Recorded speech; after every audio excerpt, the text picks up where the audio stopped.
আসসালামু আলাইকুম দর্শক, খুবই লজ্জার বিষয় বাংলাদেশের ভাবমূর্তির একটি বিষয়। সেটি হচ্ছে বাংলাদেশে ইতালির শ্রম ভিসা কেনা বেচা হয় জর্জা মেলোনি। দর্শক, এর দায় কি বাংলাদেশের নেই? বাংলাদেশের কোনো কর্তৃপক্ষের নেই? অবশ্যই আছে। কেননা ইতালির প্রধানমন্ত্রী বলছেন এটা বাংলাদেশে হয়। তাহলে দর্শক, এরকম কথা যখন বলা হয় তখন বাংলাদেশের ভাবমূর্তি বিশ্বে কোথায় গিয়ে দাঁড়ায়? এর আগে আমরা জানতাম যে সিন্ডিকেট মালয়েশিয়ার, সেখানে প্রায় 25-30 হাজার কর্মী যেতে পারেনি। এটি নিয়ে কম হইচই হয়নি। প্রধানমন্ত্রী আশ্বাস দিয়েছেন যে এটার তদন্ত হবে। এই তদন্ত কোথায় যাবে, কি হবে, কিচ্ছু জানে না। এর পেছনে সেই সিন্ডিকেটের সাবেক মন্ত্রী এমপিরা আছেন।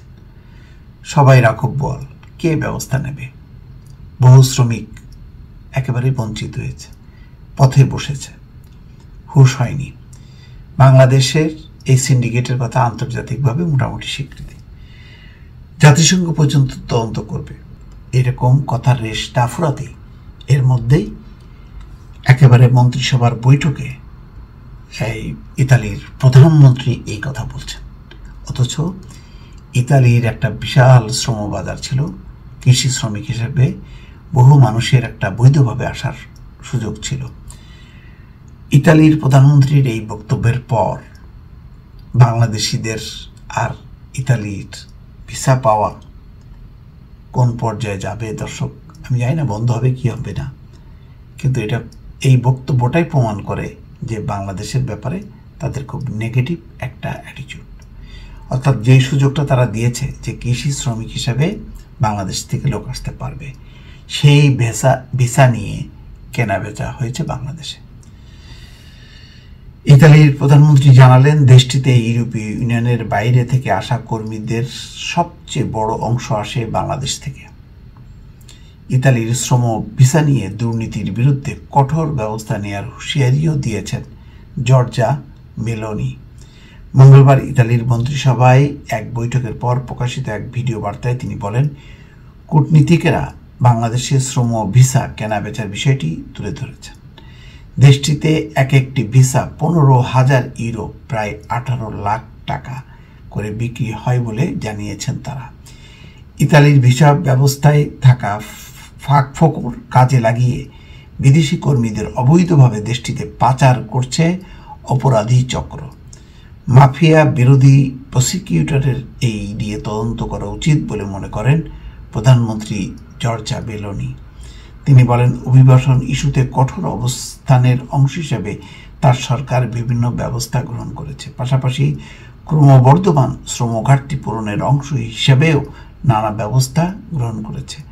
2023-25 সময়কালের জন্য ইউরোপীয় ইউনিয়নের বাইরে নাগরিকদের শ্রম ভিসার কোটা গত বছর বাড়িয়েছে মেলোনি সরকার।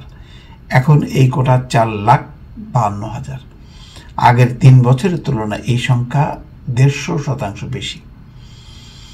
2019 সালে করোনা মহামারীর আগে ইতালি মাত্র 30,850টি ভিসা ইস্যু করেছিল। মেলোনি বলেন, ভিসাগুলো তদন্ত করতে গিয়ে কিছু আতঙ্কজনক তথ্য পাওয়া গেছে। দেখা গেছে কিছু অঞ্চল, বিশেষ করে কাম্পানিয়ার দক্ষিণাঞ্চল, সম্ভাব্য নিয়োগকর্তার সংখ্যার তুলনায় অনেক বেশি পরিমাণে আবেদন করা হয়েছে। মেলোনির দপ্তর থেকে পাঠানো এই সংক্রান্ত এক বক্তৃতায় বলা হয়েছে, এত বেশি সংখ্যক আবেদনের বিপরীতে কাজের ভিসা পাওয়া বিদেশিদের মধ্যে খুব কম সংখ্যক কাজের চুক্তিতে স্বাক্ষর করেছে। কাম্পানিয়াতে এই হার 3%-ও কম। তিনি জানান, এই ঘটনায় প্রমাণ করে যে সংগঠিত অপরাধ চক্র প্রায় 15,000 ইউরোর বিনিময়ে ইতালিতে প্রবেশের অধিকার নেই এমন অভিবাসীদেরও ভিসা পাওয়ার জন্য আবেদনের ব্যবস্থা করেছে। দেশটিতে মাফিয়া বিরোধী তদন্তকারীদের এই বিষয়ে সতর্ক করে দেওয়া হয়েছে বলে জানিয়েছেন মেলোনি। 13 থেকে 15 জুন ইতালিতে G7 শীর্ষ সম্মেলনের পর এই অনিয়ম রোধে নতুন ব্যবস্থা পাশ করার প্রতিশ্রুতি দিয়েছেন তিনি। ইতালির স্বরাষ্ট্র মন্ত্রণালয়ের তথ্য অনুযায়ী 2024 সালে এখন পর্যন্ত সমুদ্রপথে ইতালিতে পৌঁছানো অনিয়মিত অভিবাসীর সংখ্যা 21,574 জন। গত বছর একই সময়ের তুলনায় এই সংখ্যা অর্ধেকেরও কম।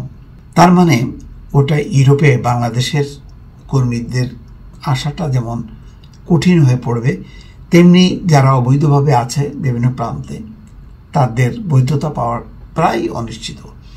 ইতিমধ্যে পর্তুগাল যে ব্যবস্থা নিয়েছে যে আগে যে কোনো প্রান্ত থেকে পর্তুগালে পৌঁছালেই তাই তিনি কাজের ভিসা পেতেন, ভিজিট ভিসায় এসব পেতে পারতেন, সেই সুযোগ ইতিমধ্যে বন্ধ করা হয়েছে।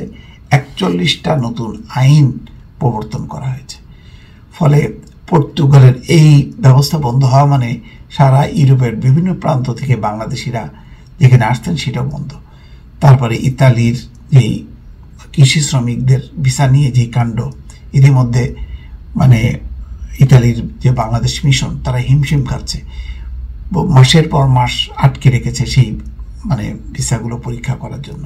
সেখানে অনেক জাল জালিয়াতি তারা মানে প্রমাণ পেয়েছে। এই অবস্থায় ভবিষ্যতে কি হবে এটা বলা কঠিন দর্শক। মোট কথা ভালো কোনো সুখবর নেই এখানে। এবং একই সঙ্গে ইতালির প্রধানমন্ত্রী বাংলাদেশকে লক্ষ্য করে যে বক্তব্য দিয়েছেন এটা আমাদের জন্য লজ্জাস্কর এবং অবশ্যই ভাবমূর্তি দারুণভাবে ক্ষুণ্ণ হলো। ভালো থাকবেন। আল্লাহ হাফেজ।